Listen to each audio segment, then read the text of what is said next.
Unfortunately, our final best of 3 of the day, Alive versus Idra, won't be happening. We tried to wait to the very last moment because Alive said he might find a place in France to be able to play. Unfortunately, he was not able to play. He's currently in France for the Iron Squid tournament. So that means walkover win for Idra. But we will be bringing Idra on later just to talk to him about his thoughts on walking over Alive, on his hopes for the rematch with Morrow from the first ever broadcasted StarCraft 2 LAN, is I guess the way that we've labeled it. The first time it was ever broadcasted at a major international LAN. Yeah, just call it international tournament because it really was the first major international tournament.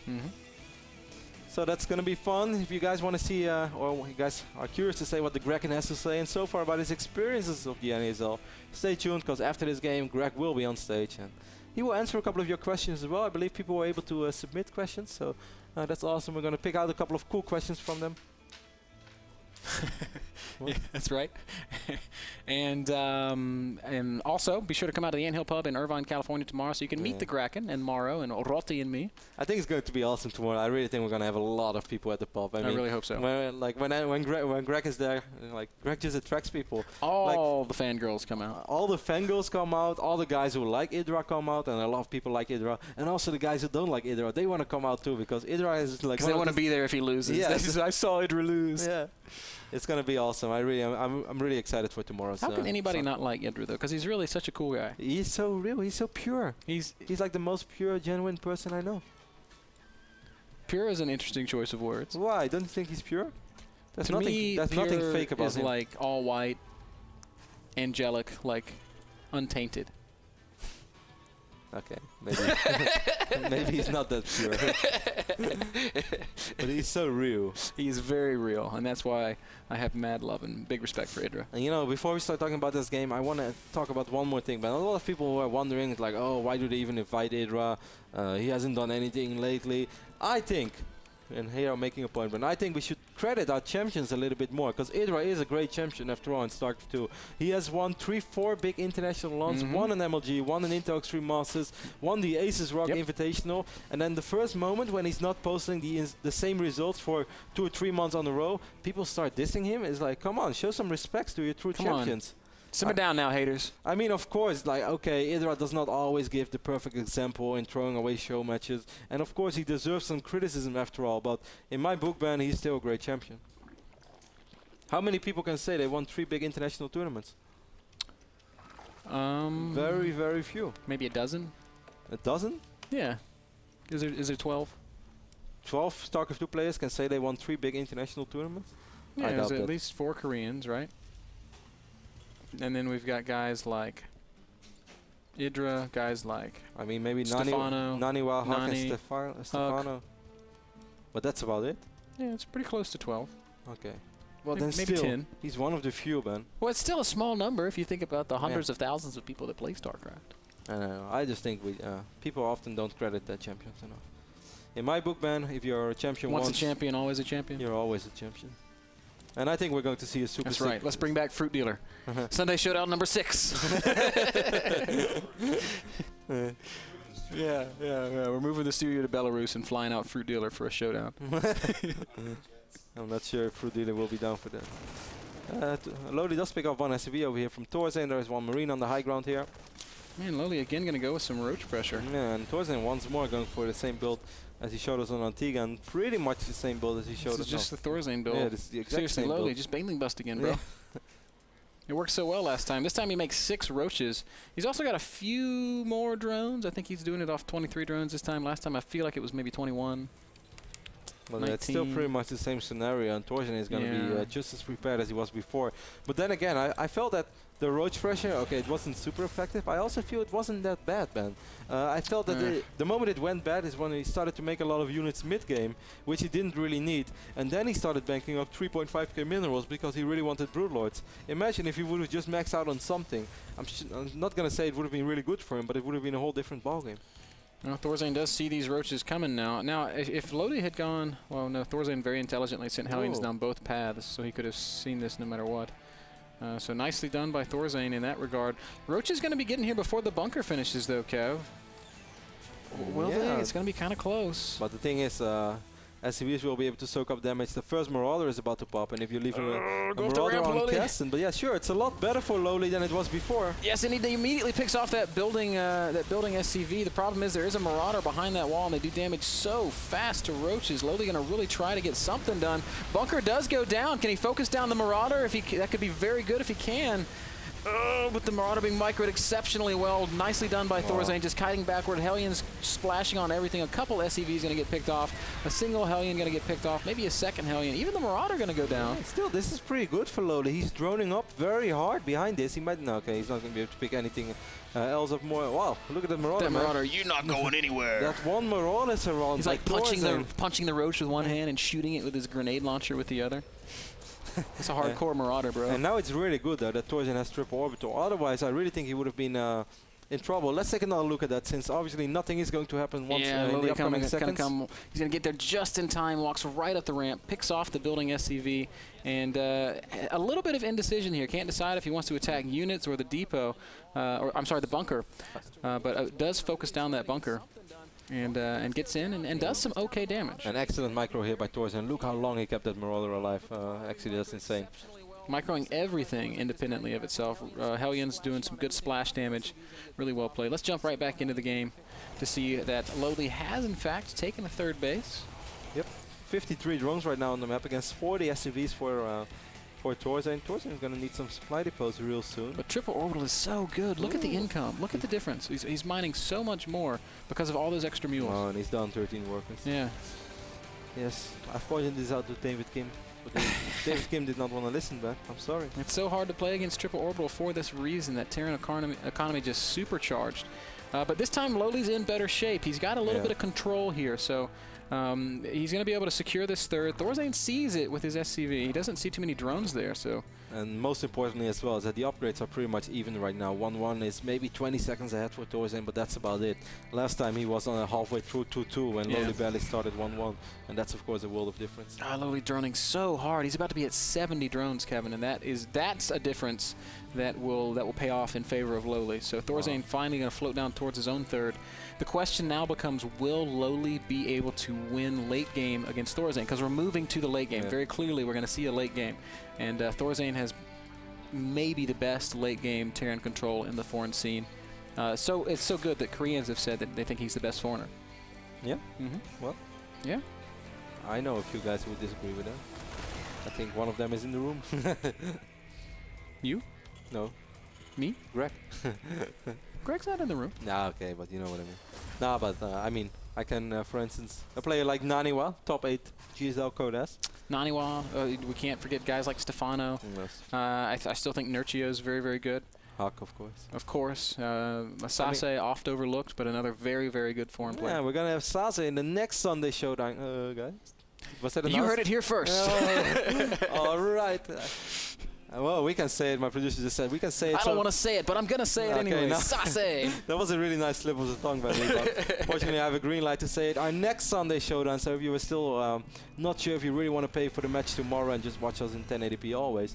Next Sunday showdown, EG's Puma against Quantic Sase. Going to be awesome. I'm really excited to see that. Both players, of course, are once more going to be flown out to California, and they're going to have a lot of fun with us, hopefully. And I think we're going to see a super sick best of 7. I agree with you, Kev. 80 drones for LoWeLy against 61 SCVs for ThorZaIN. LoWeLy still hasn't started that high, but he is macroing very, very well, keeping the money nice and low. Upgrades are great. Lots of infestors coming out as that pathogen glands upgrade finishes up. I'm so bad with secrets, man. Yeah, I think in future people should just not tell me anything. If I ever buy a Christmas present for somebody and I don't want them to find out about it, I will not tell you what it is. When I was just really excited. That was actually genuine excitement, and I was like, oh, actually not allowed to talk about that. Buy some nice flowers for my girlfriend. You walk up to her, hey Connie, how'd you like your flowers? Yeah. What flowers? Yeah, that's the kind of stuff that happens. 68 Zerglings right now for LoWeLy and 7 infestors. for him as well. He is on 76 drones right now. I love that he's getting that fourth base in the left top side of the map as well. And once more, Ben, he's going for pretty quick Brood Lords. But this time I think he will be able to stall the time that he needs to actually be able to get them out. And then we're going to see how ThorZaIN is going to be able to deal with those Brood Lords. Now, as you said, ThorZaIN has excellent late game control, and he's already even slipping in the first Viking. Maybe this is just like one scouting Viking which wants to take out some Overlords, but still, wow, look how map aware LoWeLy is. Yeah, he's doing a great job using burrowed Zerglings in different places around the map. That's something that not enough players do. Beautiful fungal. Oh, be careful with those infestors though. Those infestors, LoWeLy. He lost one, but he will pick off all the Marines and the medevac, so I think that's an okay trade. It could have been better, but not a bad one. No, he has a bit of money, and this also scared ThorZaIN, because what ThorZaIN saw right now was already a pretty big group of links. He didn't really get a proper scout off on the real army, so he has no idea what LoWeLy is preparing for. He has to play it passive. If ThorZaIN would see what we would see right now, then he would probably like move out straight away and put on some real pressure on LoWeLy. But he's not going to be able to do. Well, he is moving out right now, but he's going to play it carefully. Look at this little burrowed Zergling. Just sees everything. Excellent, excellent. Knows exactly where ThorZaIN's army is. He's going to choose to fight the army versus going around. He could definitely counter. Well, that's so smart. Like, I mean, we've seen it last week. I'm not sure which Zerg was using it, but LoWeLy's doing this really excellent. Yeah, picks up a few more Marines and Hellions with some good fungal. And, man, ThorZaIN is really committing to attacking down this lower path, Kev. Like, do you not think that a counter across the top would be good? Yeah, I think it would be, but I don't really think that LoWeLy has to counter right now. Of course, running links by is always good, but once more, LoWeLy can't see what we see. He's going to try. This is what I wanted to see. And ThorZaIN, he does have some units in position, but not that many. Lings choosing not to fight. They're going to go all the way towards that natural expand. There's nothing doing there, but third base is pretty exposed. Absolutely nothing here. Hold position, I guess, being used by most of these Zerglings. Yes, there is hold position being used. A lot of SCVs falling down. Tons of SCV kills. Well played there by LoWeLy. Going to do some work on the economy of ThorZaIN. And still, this is enough Lings to... Well, that is a lot of stim Marines. Link still running around trying to get a few more SCV kills. Nicely done by LoWeLy. ThorZaIN dropping the main, though, while this is happening. Yeah, but we have a couple of spine crawlers there. We have, no transfuse, and the Queen Burrow being used by the Queen. So nice by LoWeLy. Queen will fall eventually, but still forced an additional scanner. Stand and focus down that Queen. That was really cute by ThorZaIN, really wanting to get the units that he felt were most valuable. What about this Tom Cruise Viking, man? He's dangerous, Kev. He is dangerous. I think he just lit the tires. Yes. He was a little bit too dangerous this time. Picked off 3 Overlords and made it easier for ThorZaIN to drop. But still, here come those first Brood Lords already. I think ThorZaIN saw them, so he knows what he's up against. He's getting +1 for those Vikings right now. While straight away researching the score for the reactor, so I think we're going to see a lot of Ravens into play. Man. Yeah, Ravens are starting to show up a little bit in late game Terran matchups, because the Seeker Missile is actually not bad against units that clump, especially Brood Lords. Seeker Missile has always been, in my opinion, I've said it since day one, or like one of the first guys, Seeker Missile is the Plague of StarCraft 2. It's like, when it comes, because it's really exciting, you can really scream it. Like, Seeker Missile! Seeker Missile! I don't think I really have the voice for Seeker Missile. I wasn't planning on screaming it like that, Ben, but I wasn't relating to the spells of the actual units. Plague!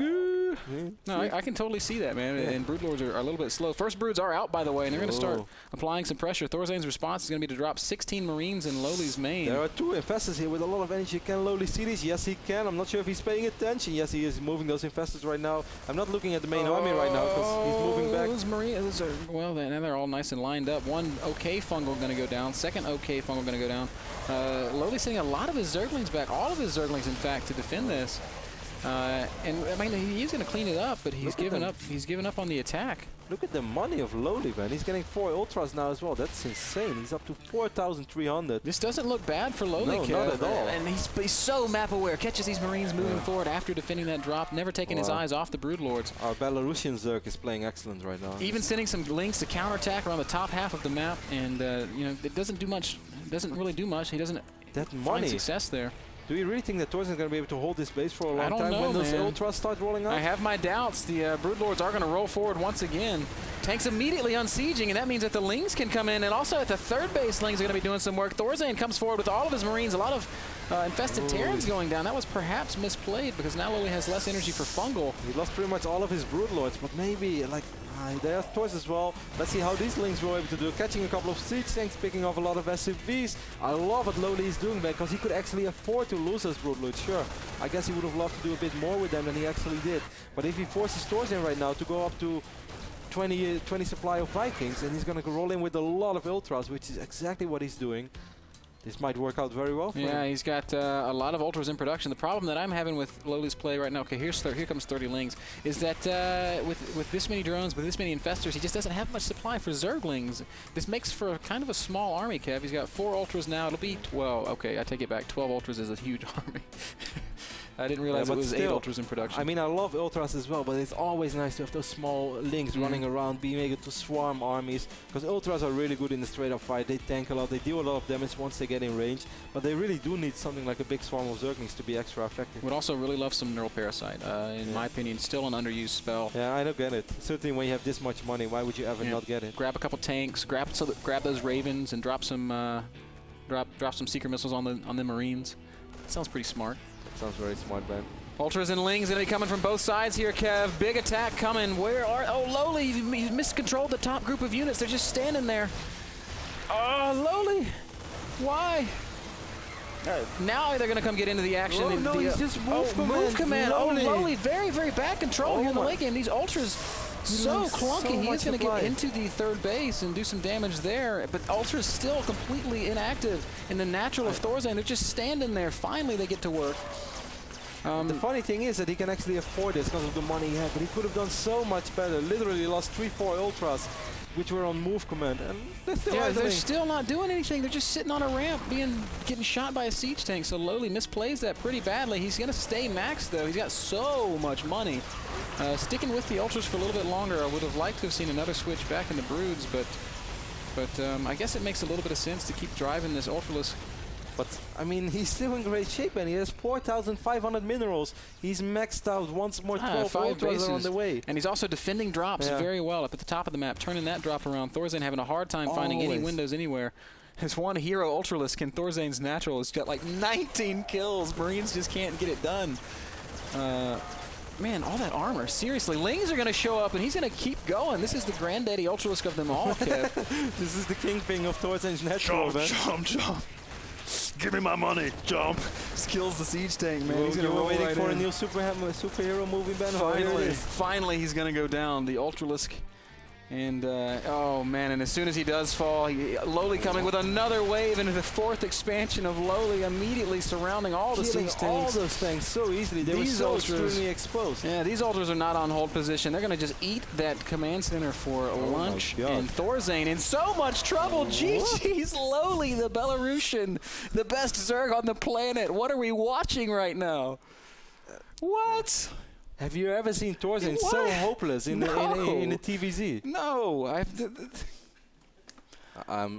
That started with a 6 Roach Rush, guys. Yeah, that started with a 6 Roach Rush. And he played against Triple Orbital. And how often don't you hear Zergs who have troubles playing against Triple Orbital, saying that it's really hard when Terran economy is really good? It actually looked like ThorZaIN was barely earning anything all game long. When you looked at LoWeLy's bank, 4,500, 5,000, 1,500 gas.